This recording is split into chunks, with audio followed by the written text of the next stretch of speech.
but it was a fantastic event.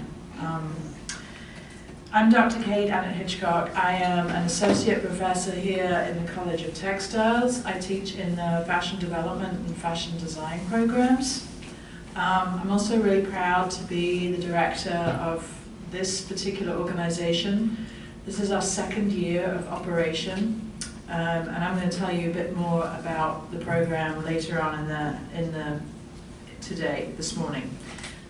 We have a really wonderful program planned for you this morning, assisted by fantastic pastries from Anisette Bakery. So Anisette is a small bakery that just opened a couple of years ago. It is woman-run, but her husband is also a librarian at D.H. Hill Library, so there's an NC State connection, a female connection, it's all good. And they make great pastries too. They've left some cards at the back too, so it is a coffee shop as well as catering, so you can go in. It's on Bickett Avenue in 5 Points, so please go and check them out and support them and enjoy their pastries today. I would like to introduce at this point Dakota Batch, who is our new project manager for AWE. And she's responsible for sending out emails and doing other logistical stuff and putting all these programs together. Before Dakota takes over the program, I would like to just do a couple of housekeeping things. If you've not been in this building before, the restrooms are, if you go out of this room and take a right, there's a big atrium and the bathrooms are across the atrium. We have put surveys on the table, and we would love it if at the end of the program today you could complete the survey and then just leave it on the table and we'll pick them up. And finally, we always do a raffle. Today we're actually going to give out 2 raffle bags full of goodies. There's some AWE swag and some books that you might like. So we'll do a raffle, so please make sure that you have the other half of your raffle ticket that you should have been given at the table out there. And we will do a drawing for the 2 raffle prizes at the end of the program. So, without further ado, Dakota. Thanks, y'all. Like she said, my name is Dakota Batch. I am a first-year PhD student in the Textile Technology Management program, and my area of focus, even though I haven't drilled down yet, it is going to be about female entrepreneurship within the textile and apparel industry. So I just wanted to introduce some of our amazing student ambassadors. These are students from a variety of colleges, as you can see on the screen. Ambassadors have the opportunity to participate in internal and external programming and workshops. They help with decision making about our programs that we're going to be having. They outreach to the community through their different colleges' marketing channels, in addition to hosting the workshops and inviting the speakers and just making sure that they feel welcome. So we have Corey Heyer, who's actually here today, right there from the College of Textiles.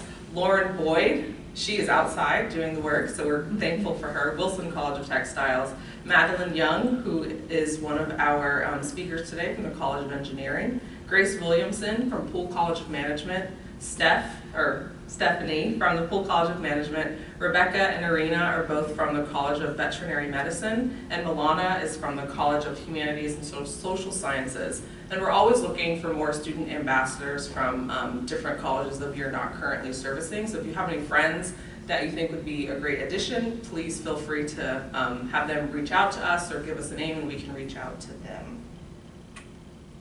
So our first student speaker is Lindsay Wrege. Wrege. No one can pronounce it. I was meaning to say that before we started talking. No worries. 321 Coffee. She is the class of 2021 and is studying business administration and entrepreneurship. She is also the founder and CEO of 321 Coffee, a growing nonprofit coffee shop staffed by adults with intellectual and developmental disabilities. Lindsay is passionate about shifting the way society interacts with this community and hopes to use business to make this social impact. So Lindsay, if you would please feel free to come up. Thank you so very much for being here. Hi everyone, my name is Lindsay. Like Dakota said, I'm a student here, I'm a junior, and I'm in the Poole College of Management. I started 321 Coffee my freshman year here. I'd be happy to tell you a little bit about it, as well as just some of my experiences with being a student and being involved in a startup and kind of running a venture and all that comes with that. I'd also be happy to answer any questions that you guys may have about my experiences, although I'm probably not that much ahead of some of you guys, just hearing all the different things that everyone has going for them. So a little bit about 321 Coffee. So yes, we are a coffee shop that is completely staffed by adults with special needs. So there's a statistic that says only 20% of adults with disabilities are employed. And I know a couple who are very high functioning. If they were here, you would absolutely love their company.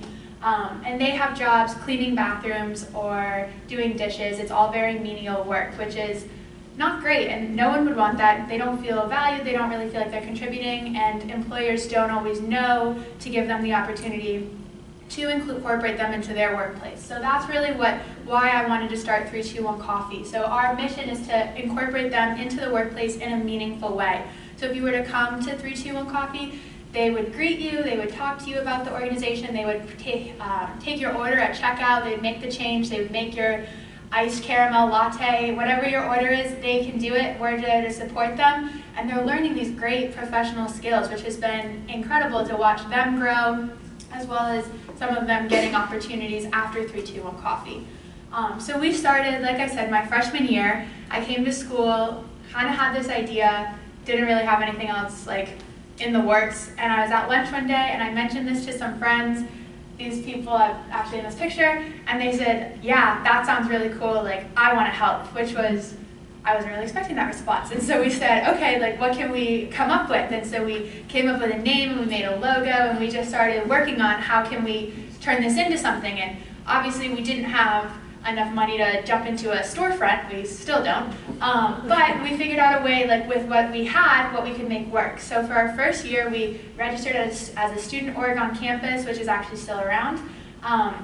We put out a GoFundMe, we got some money, we bought like some folding tables, we bought some cups and lids, got coffee from Starbucks, and we just started reaching out to different events on campus and said, can we just come and serve coffee, we'll do it for free, we just want to be out there.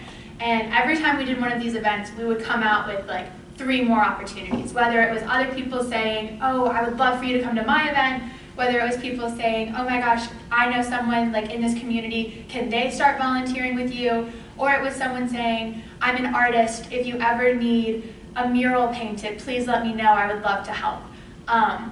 So it was really great, just like the mission was very personal to a lot of people, and people were very anxious to support it however they could, which was huge for our growth. So in that first year, we became a federally recognized nonprofit, which also really lended itself to more growth. We've had more opportunities. We finally started like charging for catering events, so now we've done catering events at weddings, we go to corporations and serve at meetings, we do receptions, we do ceremonies, all sorts of fun things with that kind of flexible pop-up model. In addition, we always have people saying, where can we find you? Where's your shop? And like I said, we did not have the money to get into a storefront, so we looked into what else could we do to have like a regular presence, and we opened at the NC State Farmers Market right down the road. So last year we opened there. I don't know if any of you guys have ever been there, but there's like a kettle corn guy, he's pretty popular. We were like a couple stalls down from them. So it's like this big open tent. You can rent the space by the day, so we would just go on Saturdays. We would show up at 6 a.m., unfold all of our tables and put our coffee makers up and start brewing. We would serve coffee through the day, and then we would close it and pack it all down and put it back into our trailer. And it was exhausting, but it worked. It served the purpose that we needed it to. We had a lot of people coming out to support it. They were excited to have us there. We started kind of getting some repeat customers. And we were like, oh my gosh, we're so legit. Then we got offered a spot at the inside of the farmer's market. Actually, if I can click this link, you can probably see a picture of it. Okay, well, sort of. So like, yeah, this is the space. This is Driana. She's one of our employees. And so, yeah, we got a space at the inside of the farmer's market. And so earlier this year, like January, February, March, we spent time really like upfitting the space. I wish I could find a picture for you, but I don't know. There's a lot of cute pictures on this website, honestly.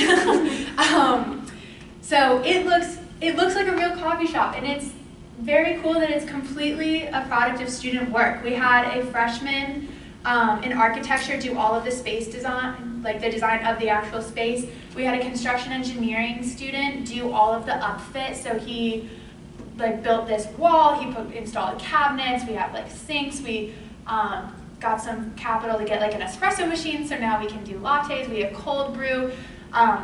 It's a small space, it's not big. If you guys have been to the farmer's market, you know those slots are not very big. It's probably 10 feet by 20 feet, but we really were able to make it work with what we had, and it's been awesome, like I said, to just watch this growth. These adults, they're learning so many skills. Our POS system is a square terminal that you would see any other place, and they're using it, they're making the change, they're learning all of these skills that are extremely transferable to other businesses. Another really big thing for us that we're just going through right now, up until this point, we've had all these adults volunteering with us, which has been great. They're getting these skills, that's flexible scheduling, and we just kind of needed the support we could get. We finally have enough of an established revenue model that we were able to take on 21 employees, which was really great, just because, like I said, these people don't really have a lot of job opportunities. They come to 321 Coffee, they work hard, and they deserve to be compensated just like anyone else would. So that was a really exciting step. This is a cute page. These are all the people that work with us. So lots of smiles. If you come, you'll see some of these people, but yeah, it's just fun. So that's my story of 321 Coffee. We're now starting to talk about what's next for us. We're currently open Thursday through Sunday from about 9 or 10 to 2 p.m., which is great, but there's a lot more that we could be doing during the week. We could be creating a lot more work opportunities for these adults, just because our capacity is a little limited. We could be open every day, but truthfully, there's just not a lot of traffic at the farmers market. So we're now starting to talk about what else could we do.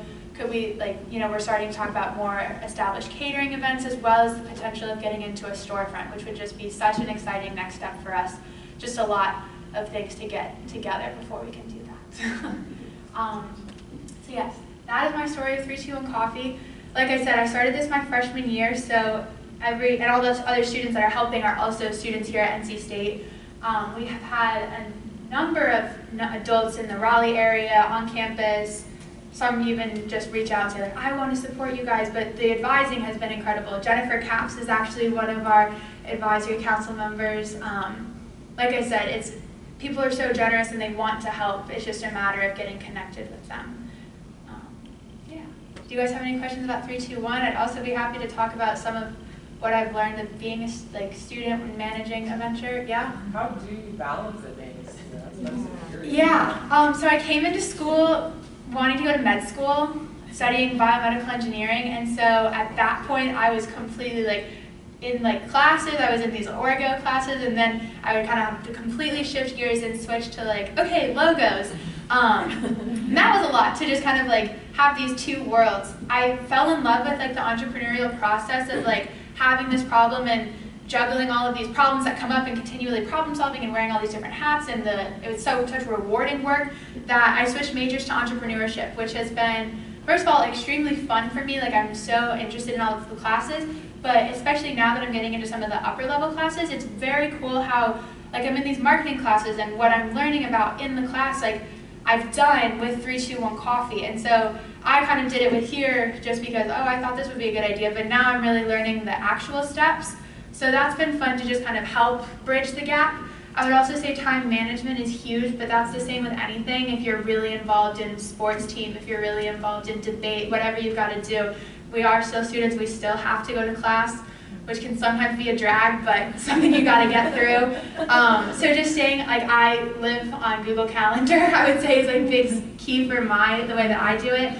I also, I find this so fun to work on, and I think that that's another part of it is people finding their passion, that then you can get your schoolwork done, and it's because you've got this your light at the end of the tunnel is because once I finish my law assignments, I get to work on 321, which is the fun thing of my day. And so I think that's big, just finding something that it doesn't feel like work, you're looking forward to doing it, and you can sit down for 5 hours and work on it, and then you're wow, it's 5 hours have gone by, and who would have thought? Yes? I love your web platform. What are you using? This is GoDaddy. Okay. Yeah. This was in freshman, so like I said, freshman year, like somehow or another we got, someone from ABC 11 called us and they were like, oh wow, like we love what you're doing, we'd love to come do an interview, how does tomorrow work? And we were like, oh that's great, and then we're like, oh my gosh, we don't have a website. So we stayed up and like made this website, and it's gotten improvements from since then, but yeah, we just grabbed any domain platform that we could. I would say being like a student entrepreneur, one of the biggest challenges that like I'm facing, that I'm working on, is, I'm sure like some of you guys have gone through this too, is getting comfortable with like being uncomfortable, because there's a lot of challenges and there's a lot of unknowns, and like that's weird. Like I said, I was wanting to do med school, like I essentially had the next 20 years of my life like planned out for me. Like I knew exactly what the next steps were, and like now I don't even know what's going to happen in 3, 2, 1 like in the next 3 months. And that can be uncomfortable, but it's also got a lot of potential for exciting opportunities, and it's just a matter of like really pushing your ideas, talking to all of these people, implementing these ideas, and making stuff happen, which, like I said, if you can embrace it, you can do a lot with it. Yes. Lindsay, where did the name come from?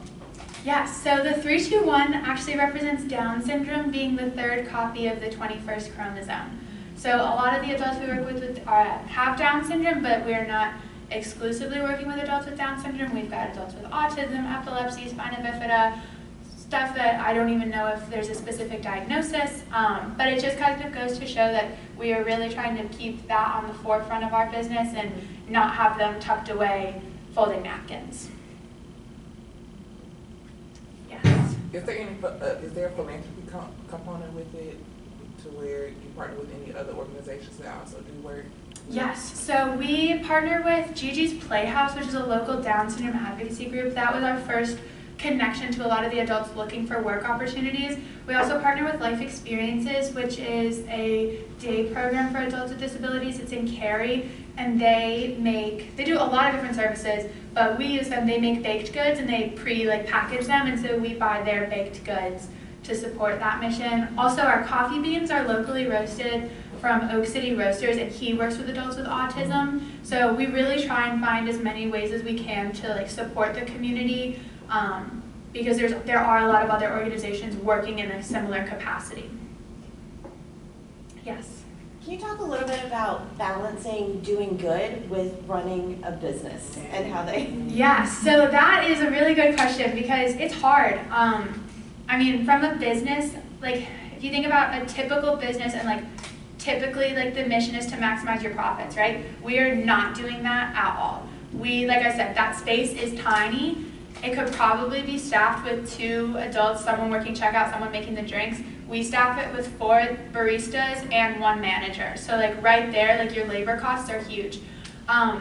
We use all compostable products where we can, and so I mean, that nature of that is it's going to be a lot more expensive than what you could pick up at just any old restaurant supply store. So I think it's important to look at your numbers and make sure that you're going to be profitable. But I think what we have found is through business, you can do good with business. You don't even have to be a nonprofit to do good with business. And I think we've kind of taken the approach of, if we're going to do business, we're going to do it the right way. And we're going to figure out how to make that work. And so if that means we need to sell 20 cups of coffee each hour in order to cover our cost of, labor and supplies and everything, that's the target we're going to try to hit, as opposed to saying, oh, well, if we just use these cheaper products and we don't staff as many people, then we only need to serve 5 cups of coffee an hour, and that's really doable. And so that's something that you definitely have to set that expectation in the beginning, because it's hard to change it once you get started. Awesome. Well, thank you very much, everyone.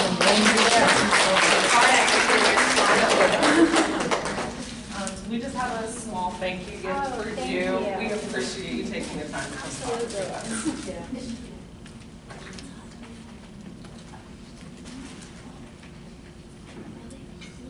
Thank you. And next we have Madeline Young. Madeline is the co-founder and chief business development officer of RapidCat Inc. RapidCat Inc. is a financial technology company located in Raleigh, North Carolina. Madeline is also a chemical engineering student at North Carolina State University, concentrating in biomanufacturing. I don't even know what that is. Her interests include public speaking, entrepreneurship, and the education and empowerment of future leaders in STEM. So, Madeline.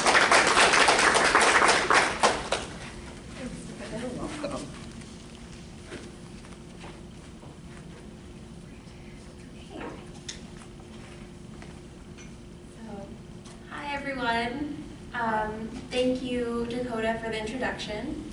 As I'm an ambassador here, so I just wanted to start by saying how important AWE has been to me. Although AWE lives within the larger entrepreneurship ecosystem at NC State, AWE is a space where I and other women can feel comfortable letting our guards down. Like Dakota mentioned, I study in the College of Engineering, and as a future engineer and even just as an entrepreneur, I inhabit a lot of just male-centric spaces. Places that weren't designed to make women feel comfortable or even safe. And AWE is a space where we can plan together and uplift each other and celebrate one another. So thank you, Dr. Kate and Dakota, for all of the hard work and effort you guys put into making AWE work. Now, like most women, I wear a lot of hats through the course of the day. Student, entrepreneur, researcher, mom, activist. It can be overwhelming. And the thing that centers me is knowing that there were women out there before me, and there are women who are coming after me doing just as much. Even more, hopefully even more women entrepreneurs than ever before. And oftentimes these inspiring women were in much tougher situations than myself. Madam C.J. Walker comes to mind, a woman who rose out of the worst circumstances to become the wealthiest self-made woman at the time of her death in 1919. Emily Weiss, who's changing the game in how women buy beauty products as the CEO and co-founder of Glossier, and Ann Wojcicki, the co-founder and CEO of 23andMe. I guess I'd just like to mention all the women entrepreneurs out there doing these great things, because in some of the classes and the articles and videos I read, we often hear about Steve Jobs and Elon Musk, and I think that women don't get the credit they should. So my dream is to one day be in the same league as these impactful people, and I want to use my success, like I mentioned in my bio, to uplift and empower other people, women and children, and men too. So my company, RapidCat, is a platform for traders trading on the foreign exchange market. Our goal is to make cutting-edge analytics available to these individual investors. So analytics that mainly institutions use, like banks and hedge funds. Last May, my business partner and I attended the Collision Conference in Toronto, and we learned so much. We were really living that entrepreneur lifestyle. We were working it at our booth, and we were having meetings with investors, and we were drinking beers with other entrepreneurs. And it was a fantastic experience, and I learned a ton. I learned that I can hold my own in a business meeting with all men. I can ask for mentorship from other women, and most importantly, I should trust my intuition. One result from the Collision Conference is an exciting partnership in the works with the well-known computational engine. The RapidCat beta platform is being developed right now, and our beta testers will be using it hopefully by the end of October. And so our plan with RapidCat so far is that we're bootstrapping. So that means that we're mainly using our own resources and money to build our company, and also applying for grants. And we were in Lulu E-Games last year, which is how I met Jennifer. And in the future, we will consider investors. So although being an entrepreneur has been hard, I can always remind myself to stay the course. Success is a long, methodical, and sometimes random process. Feeling overwhelmed with the demands of every day is perfectly normal, and it's okay to take a break just for yourself. So, thank you. Any questions you guys have, I'd love to answer. I think maybe this link works. Yes. Our website, we actually just got it back up because it was down for a couple months. We're doing everything kind of on the, oh yeah, there it is. Okay. We have technology all But yeah, it's great. So this is our website. We're actually hosting this website ourselves through a server that's built at my house. So yeah, this is our website. It's pretty cool. Down here, we have a ticker that actually is keeping track of all the data ticks that we have. So people can use our platform to kind of get analytics on, like based off of sentiment analysis from social media networks and all these things like that, and then just historical data from financial markets. That's one fun little thing about our website. But, okay, Lindsay? What's your biggest challenge that you're like still trying to overcome? I think my biggest challenge is just kind of, like most people, just trying to balance everything. It can be a lot, and especially kind of being a mom and kind of having that guilt of, oh gosh, I have to be in class until 7 p.m. 2 nights a week and I don't get to be with her for dinner, or, you know, all that. It's kind of hard, but I think something that always motivates me is just kind of building something that she can be a part of in the future too, and that helps. But yeah, I still wrestle with that. And also, a lot of people don't really, before I started RapidCat, I wasn't really into the financial markets at all. And so sometimes it's hard for people to say, what is foreign exchange market? What is Forex? So kind of telling people about that and getting the word out and the message out can be difficult. But I have learned so much from starting a fintech business. Like before, I was actually really nervous to do this. And the co-founder, who's actually also my fiance, he was like, if the guys on Wall Street can figure this stuff out, you're just as smart as them. So just do some research. And so, yes, sorry.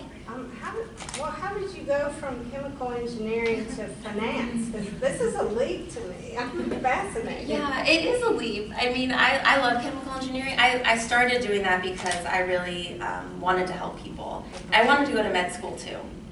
But I thought, well, I can't do that. I'm going to do engineering. That will help people. And then my fiance and I started kind of talking about this more. He is into like programming and everything like that. And we were trying to find a way to start our own business. And so he developed this technology, and I helped a lot too. And so we just kind of jumped in. Yeah. Oh, yes. I was wondering if you had some kind of interesting story, or just for how you came across this idea. This idea. Yeah. You said it was a pretty big leap. Like, were you in the shower when you thought of it? No. Actually, I guess it's a little bit backwards. There's so much like advice and information out there how you should start your business. So some people will say, okay, you need to find a problem first and then build the solution around it. And one thing that we did with this is that Mohammed, he is actually a trader on the foreign exchange market. So he developed these tools for himself, and we would talk about it a lot. And we were just like, well, I mean, we could use this for ourselves, or try to make a business out of it and grow it into something bigger and actually, you know, make a lot more money off of this. And it's great because this isn't really like a fintech company that's like ruining the world at all. It's not hurting people, and so I definitely wanted to do that. There are some apps out there that use, or apps or platforms, financial platforms that use your data and sell that and, you know, make trades on the other end of your trades because they think that they're bad. That's called order flow. And we don't do that because we believe in our customer. We want them to make money off of it using our product. And we think with our product, they're going to be able to make more money. We have confidence in them. So that was one thing. I always wanted to have that kind of morality on the side of it. That's super important, that I think maybe entrepreneurs from a different background wouldn't think about that. They wouldn't think about people getting taken advantage of like that.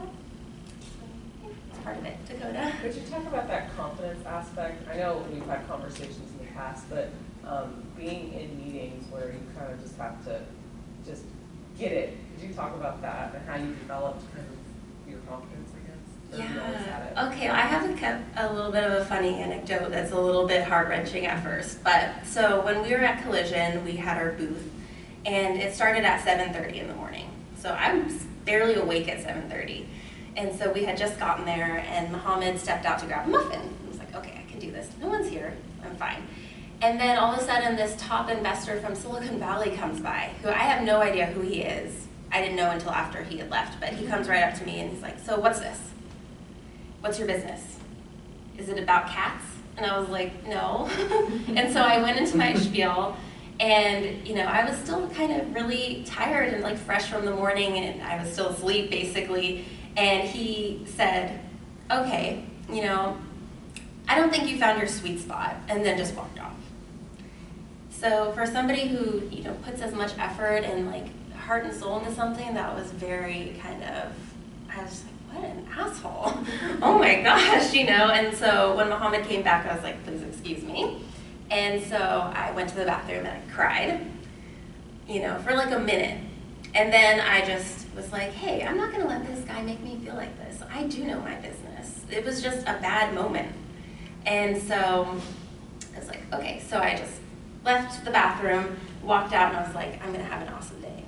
And so I did. And that's actually when the person who came by that we're doing a partnership with, Stephen Wolfram, he came by, and I, you know, rocked that, and he was like, you know, good luck on your family business, because that's basically what it is right now, and we don't have any outside investors at this point, and gave me his card, and I gave him mine, and then we ended up doing a partnership, or that's in the works right now. So I think just being resilient and trying to just knowing that, yeah, you're gonna have setbacks. People are gonna try to make you feel bad or just say things that they don't even think of, just like an offhand comment, you know? But you have to just say, you know what, I do know this, I can do this, and, you know, forget them. I know you're still a student, and I don't mean that to sound negative, right, because we're all students, right? But can you talk to, you're a little bit further ahead in the game than maybe some of the people here who might be thinking about jumping into something. Can you talk about maybe a couple of things that you wish you had known, or mistakes that you made at the very beginning that you can share with everybody? Oh yeah, okay. So maybe the things I wish I had known 2 or 3 years ago.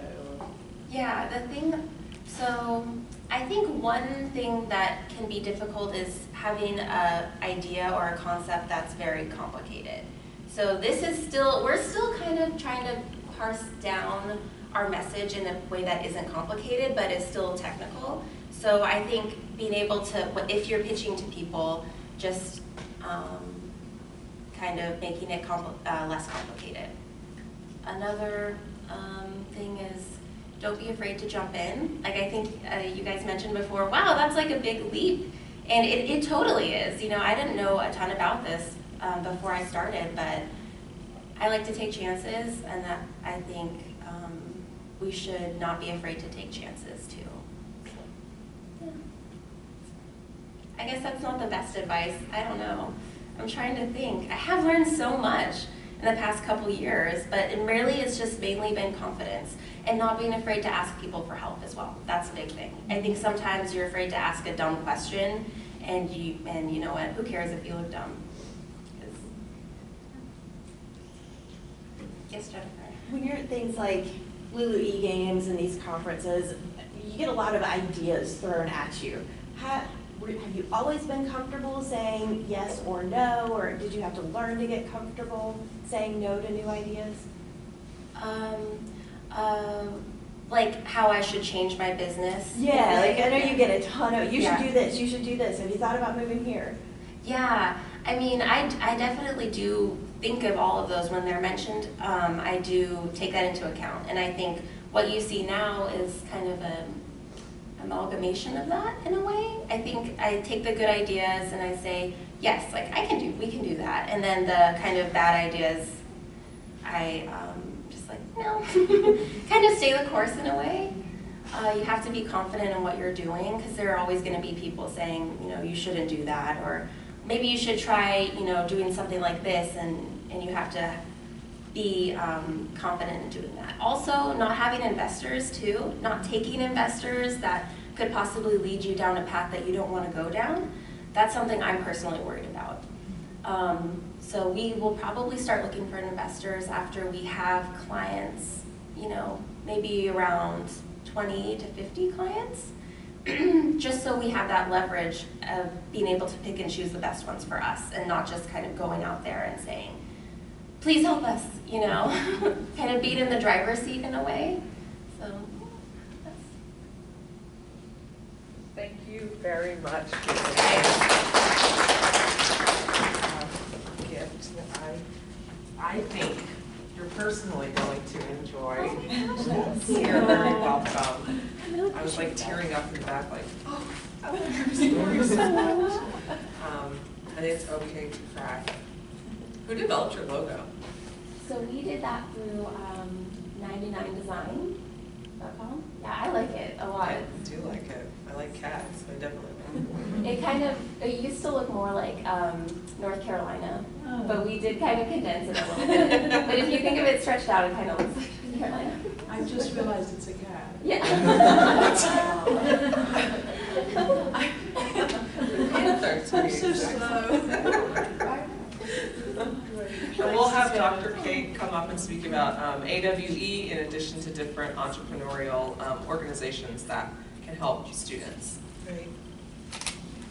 Thanks, Dakota, and thanks to Lindsay had to leave because she has business.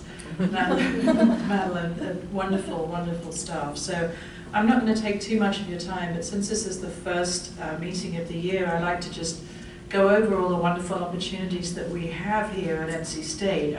First of all, I'm going to start with us. So our mission is to provide a safe, thank you Madeline for that great kudos at the beginning of your speech, sharing and community building space. I think that the word networking has been hijacked a little bit. I prefer community building and relationship building. So we like to do that. So don't ever feel like you're asking a dumb question. Don't ever feel you can't talk to somebody in the room. We've actually had, my greatest joy is to see businesses starting when people have met in these rooms. And we've had a few occasions for that from last year. So it's wonderful. We have a number of events that I'll show you our webpage in a minute, and we'll talk about some of the different entrepreneurship activities. So this is our official mission. We are action-oriented. We're not focused on any particular content. As you've gathered, we embrace people from all over the university, and that's really the mission of the organization. We want to engage positive female role models, and we want to try and empower women with some of the tools that they need to make a difference in the world. We have our own email address. By the way, these slides are all going to be up on our website. So after every event, unless we have a speaker who specifically said not to release their slides, we will put all of our slides up in our events section under past events. Our website is awe.ncsu.edu. You float there real quick. We have some profiles of various people. We have an About Us section. You can look at the ambassadors. We have actually Madeline, if you want to know more about her company.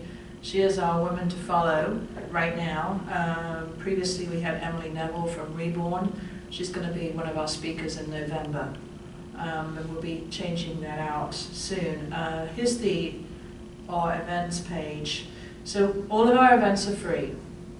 Very important to let you know, but we do like you to sign up just so that we know how much food to order, basically. Food is very, very important to us. We do also have a list of resources. These are mostly governmental organizations that will help maybe steer you in the right direction, some foundational stuff, some local resources. NC IDEA, for example, who give out a lot of grants over the course of the year, from very small grants, seed grants, to quite large ones. We've had quite a few lady entrepreneurs from NC State actually be recipients for NC IDEA grants, some networking stuff, and then just venture capital as well. So we're always adding to this as we find new and interesting things. Right now we're working on how to deal with individual companies and how to get them involved, because I'm preferring not to actually endorse specific private companies, but I feel that's we're getting more and more connectivity with companies, so we're trying to kind of work our way around how to do that. And then the Contact Us page, if you want to get on our mailing list, well, if you signed up on Reporter, you are on our mailing list. But you can also, if you're directing somebody else, they can sign up and they'll get our monthly newsletter. So that's us. We have Facebook and we have Instagram. So just to go over a few of the resources here at State, obviously the big umbrella is entrepreneurship at NC State. There's a lot of really, really wonderful opportunities, and it's really an alliance of different programs on campus. And so if you go to the Entrepreneurship at NC State website, you can find out a lot more. There is a co-working garage, which has actually recently moved just across the street. Literally, if you walk out of Textiles across Main Campus Drive, there is a building there called, is that Partners One? Yeah. Partners One. And at the back of the building now, HQ, which is traditionally, HQ Raleigh is a co-working space that has their first location was downtown, still is. They have now partnered with NC State to build a co-working space right across the street. So if you go around the back of the building, you can go in, you can rent space there. We're going to be holding some of our events in there. It is the Entrepreneurship Garage for NC State students is now housed within that building. And that part is free for students if you apply. So Jen Capps, who is sitting in the front, who's already been picked out a couple of times, I'm so glad you're here. Jen is, do you want to just introduce yourself really quickly? Sure. Just afterwards, people might like to talk to you. Yeah, and I'm going to be running out really quickly, but I am right across the street, so please come and see me anytime. I'm Jennifer Capps. I've been working in building entrepreneurship programs on campus since 2001. So I've gotten to see a lot of change. I have worked with the most amazing women on this campus, part of the NC State entrepreneurship community. The garage specifically is free for NC State students. All you have to do is do a really quick application and go through a really quick orientation. And then you can become part of this much larger community. There's no telling who you'll meet in this space. My office is over there. Please feel free to stop by literally anytime. Thank you. And you teach a class. I do. A general ed class in entrepreneurship. So if you'd like a foot in the door, a chance to kind of meet students from all across campus who are interested in entrepreneurial thinking, there's a gen ed class. It's called EI 201. It is open to anybody on campus. I would love to see you in there. Great. Thanks, Jen. Thank you. We're so glad you came. So, as she said, there is an application, so you can snap a photo of this or just go to the slide on our webpage.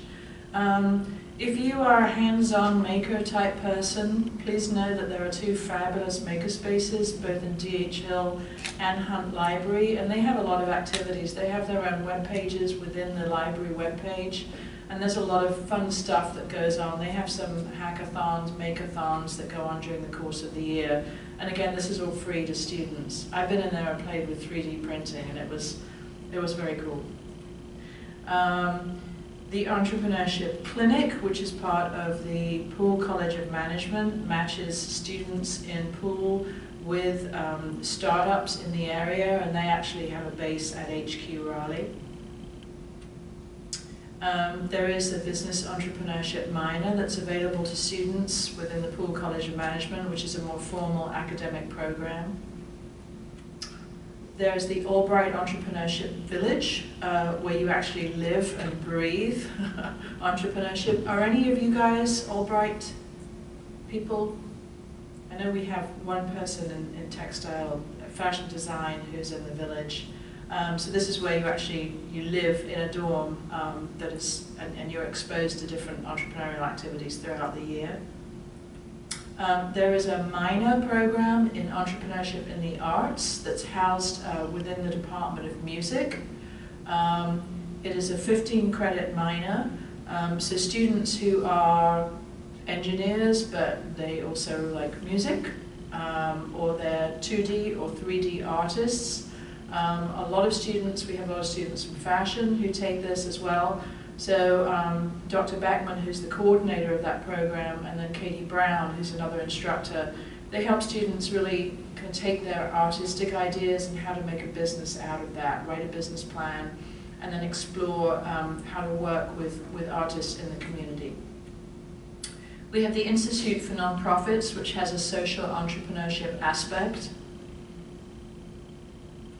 The Wolfpack Investor Network will invest in NC State entrepreneurs. So this is an interesting organization. They are really building out a lot of what they're doing and really getting involved with a lot of NC State students and raising money for them.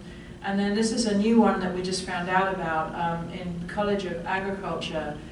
There's now a program in agribusiness entrepreneurship, which, as you can see, there are 3 classes that you take, and everybody across campus is welcome into that program. So, okay, so I'm going to close this out. Well, we have to do the raffle, but most importantly, future AWE events. Last year, we had a book club, and Jen was kind enough to pioneer that, and we read an amazing book, and it was about moonshine. So unfortunately, we couldn't because we were on campus at noon. We couldn't participate in the product. Right. But I did go out and buy some at the ABC store later. It was very good. Lemonade in it? It was just straight up. Yeah, not even on the rocks. So unfortunately, we figured out that everybody's so busy. Like, you're entrepreneurs, you're busy, right? So what we're going to do this year, and this was a suggestion from Rebecca, who's one of our ambassadors from the vet school. She said, what about a podcast club? So we're going to try this. We're going to have 3 this semester. They're all going to be Friday lunchtimes. The first one is going to be over at the new HQ Centennial in the large conference room. Please sign up on the website. We're going to be sending information out next week about the podcast itself. It's about 40 minutes long. 33 minutes exactly, about self-care as an entrepreneur. It's a husband and wife duo that kind of talk about all different aspects. And within it, there are kind of like homework points. It's not really homework, it's just things to get you thinking about. And then there are key insights that we'll be discussing as well. And it's good sort of hands-on, a mixture of insight and hands-on practice stuff. So the idea is you listen to the podcast ahead of time, and then we will have pizza. It will be bring your own bottle of water or whatever. We're on campus, remember. But we will provide a variety of pizza flavors for you, and we will just discuss and maybe have a couple of discussion questions to get things started. So if you're on our website, if you're on our email list, you'll get information about that.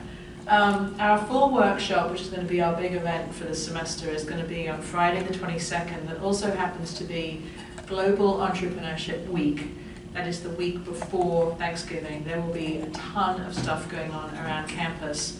But that's actually 1 till 1 to 4. 1 to yes. 4, yeah. And we're still trying to find a location. We're going to have 3 speakers. One of them will be Emily Neville from Reborn Clothing. She's going to talk about how to ask for money. And then once you get it, what do you do with it? How do you figure that out? And then we have 2 women who have local businesses who have recently relocated back to Raleigh, and they work a lot with women entrepreneurs. They're going to talk. One of them's going to talk about self-promotion, self-branding, and the other one's going to be more on the creating a pitch and also sort of some of the consumer aspects as well. So that's what we're doing. And please feel free just to reach out to us if you have questions. So now, before I let you go, we're going to give some stuff away. And in the spirit of democracy, because I did stay up way too late watching the debates last night. Take one. Okay, hold on to that. And let's see. Do you take another one? Okay, Madeline, would you read out the number? Sure. 757 900.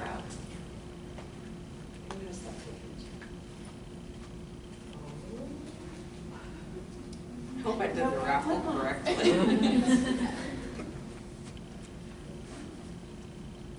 guess another one. 900. Yeah. Sorry, I couldn't find my ticket. Congratulations. Yes. Oh, thank you.